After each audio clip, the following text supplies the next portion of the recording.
अस्सलाम वालेकुम रहमतुल्लाहि वबरकातुहू। प्यारे बच्चों, आपको महाराष्ट्र राज्य परीक्षा परिषद इसकी जानिब से हर साल 10th क्लास के स्टूडेंट्स के लिए सिर्फ ये एग्ज़ाम होता है, NTS एग्ज़ाम होता है, नेशनल टैलेंट सर्च एग्ज़ाम। इसे मराठी में कहते हैं राष्ट्रीय प्रज्ञा शोध परीक्षा, यानी नेशनल टैलेंट सर्च। तो टैलेंट का मतलब है जहानत, ठीक है। तो ये कौमी सतह का इम्तिहान है। हर साल ये इम्तिहान 10th क्लास के स्टूडेंट के लिए होता है।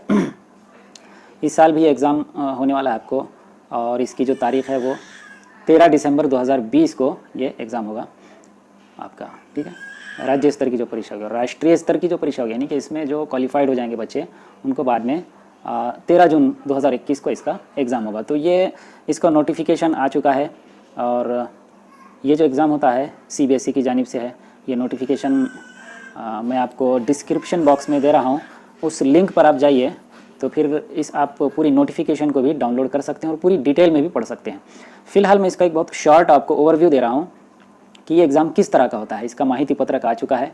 तो इसका जो मकसद है, देखिए इसका उद्दिष्ट यहाँ पे बताया हुआ है। इयत्ता 10वी अखेरच्या प्रज्ञावान विद्यार्थ्यांचा शोध घेऊन बुद्धिमान विद्यार्थ्यांना सर्वोत्तम शिक्षण मिळण्याच्या दृष्टीने त्यांना आर्थिक सहाय्य करावे।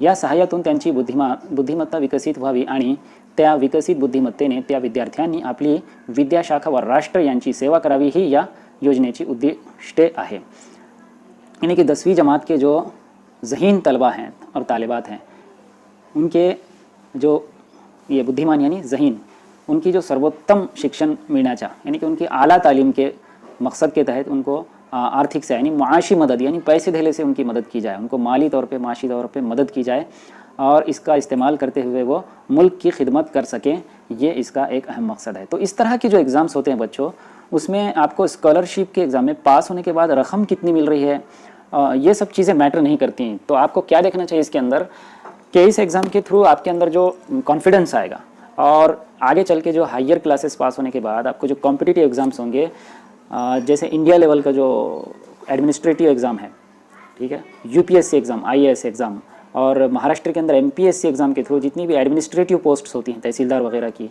ये सब पोस्ट भरी जाती हैं कॉम्पिटिटिव एग्ज़ाम्स के थ्रू। तो इसका जो एक बेसिक कंसेप्ट आपको आता है, इसका कॉन्फिडेंस आता है, ये कॉन्फिडेंस आपको बाद में हायर लेवल में बहुत काम आने वाला है। तो इस पॉइंट ऑफ व्यू के तहत आप इस एग्ज़ाम के अंदर हिस्सा लीजिए।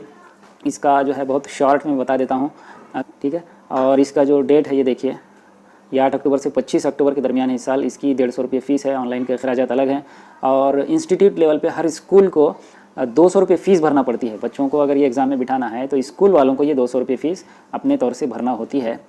तो इसके अंदर क्या होता है देखिए, अब जैसे कि 13 दिसंबर को ये एग्ज़ाम होने वाला है, ये आपको अच्छी तरह मालूम है, ठीक है। ये एग्ज़ाम किस लेवल का होगा, क्या होगा, इसमें देखिए पहला पेपर रहेगा ये मेंटल एबिलिटी टेस्ट।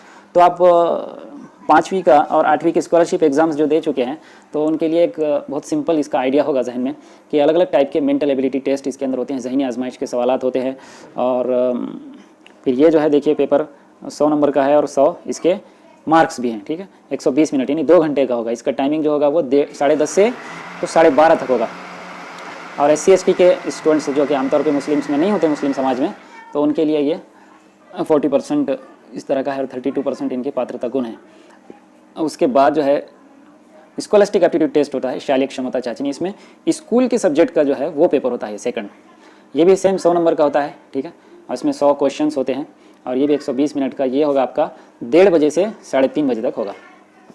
तो अब यहाँ पे देखिए मेंटल एबिलिटी टेस्ट किस तरह का होगा। ये तो आप पहले से इसको देते हुए आए हैं, तो इसके लिए कोई मसला नहीं है। पेपर सेकंड स्पेशली इसको ज़रा देख लीजिए। इसमें क्या रहेगा, आपके जो स्कूल के सब्जेक्ट्स हैं उसके बारे में रहेगा। ये देखिए इसमें क्या होगा, 9वीं और 10वीं का जो आपका सिलेबस है उसके ऊपर ये बेस होगा एग्ज़ाम। इसमें कौन कौन से सब्जेक्ट रहेंगे देखिए, नंबर 1 सामान्य विज्ञान यानी जनरल साइंस होगा। दूसरा क्या होगा, समाजशास्त्र यानी सोशल साइंस, और उसके बाद जो है गणित यानी रियाजी। या 3 विषयांचे एकूण 100 प्रश्न सोडवायचे असतात। तो इन 3 सब्जेक्ट के 100 सवाल आपको रहेंगे। तो अब ये तो हो गया देखिए, साइंस है, सोशल साइंस है और रियाजी, ये 3 सब्जेक्ट पे एग्ज़ाम होने वाला है, ठीक है। अब इसमें भी इसकी डिटेल दिए हुए हैं कि ये एग्ज़ाम जो है इसमें साइंस का भौतिक शास्त्र यानी फिजिक्स के 13 नंबर रहेंगे, रसायन शास्त्र यानी केमिस्ट्री के 13 नंबर रहेंगे और बायोलॉजी के 14 नंबर रहेंगे। यानी उसको बाद में और उसको डिस्ट्रीब्यूट किया गया मार्क्स को अलग अलग सब्जेक्ट्स के अंदर। साइंस के जो नंबर रहेंगे 40 नंबर इस तरह से डिस्ट्रीब्यूट किए हुए हैं, ठीक है। फिर सामाजिक शास्त्र यानी सोशल साइंस के जो 40 नंबर है वो इतिहास के 16 हैं और राज्य शास्त्र के 8 हैं, यानी राज्य शास्त्र यानी पॉलिटिकल साइंस, इतिहास यानी तारीख और भूगोल यानी जोग्राफिया, उसके लिए 16 नंबर रहेंगे।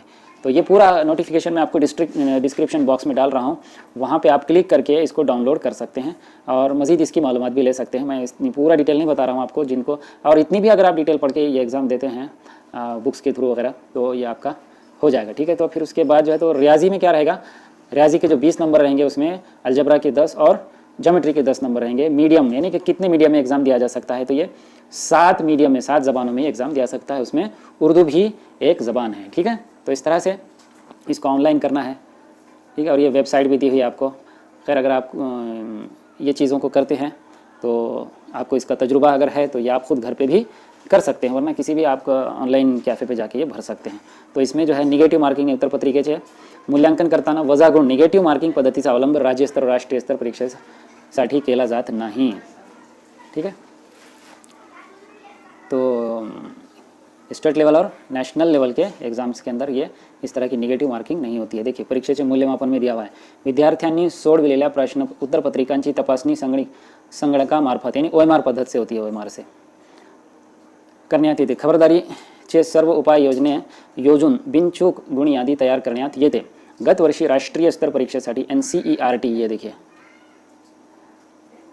और नवी दिल्ली यांच्याकडून महाराष्ट्रासाठी एकूण 774 एवढा कोटा देण्यात आला है। महाराष्ट्र के 774 तलबा को ये स्कॉलरशिप मिलने वाली है, ठीक है।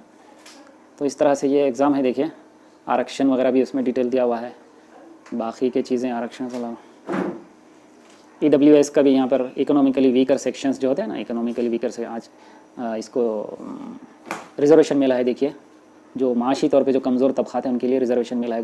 पिछले 2 साल से इसके ऊपर अमलावरी जारी है। तो इस तरह का भी आप सर्टिफिकेट किस पास है तो वो कर सकते हैं, इसको अवेल कर सकते हैं, ठीक है।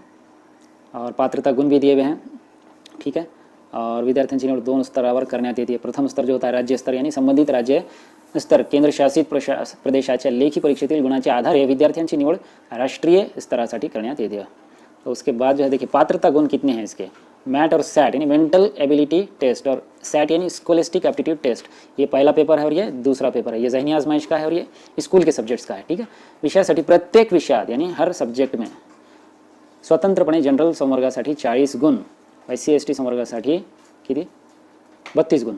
तो यहाँ पे आपको 40% नंबर इसके लिए पात्र होने के लिए लाजमी है। पात्र होने का मतलब क्या है, ये देखिए पात्र यानी आप उस काबिल हो जाते हैं कि आप इसमें कम्पीट कर सकें। पात्र होने का मतलब ये नहीं है कि आपको स्कॉलरशिप मिल ही गई, पात्र होने का मतलब यह है कि आप इसमें अगली दौड़ में शामिल हो गए, आप इसके अंदर पास हुए हैं। और बाद में जब स्कॉलरशिप मिलती है तो उसमें मेरिट लिस्ट देखा जाता है कि किसको ज़्यादा नंबर मिले हैं, ठीक है। और पात्रता गुण तो ये भी हो गया है, ठीक है। निकाल घोषित करें प्रथम सत्र। अब ये देखिए इसमें प्रथम राज्य स्तर परीक्षा जो होने वाली है उसका निकाल आपको यानी रिजल्ट आएगा फरवरी 2020च्या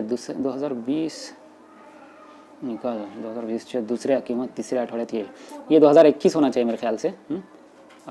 इसका क्या है, मिसप्रिंट होगा यहाँ पर। तो इस तरह से इसकी कुछ मोटी मोटी मालूमात है, देखिए।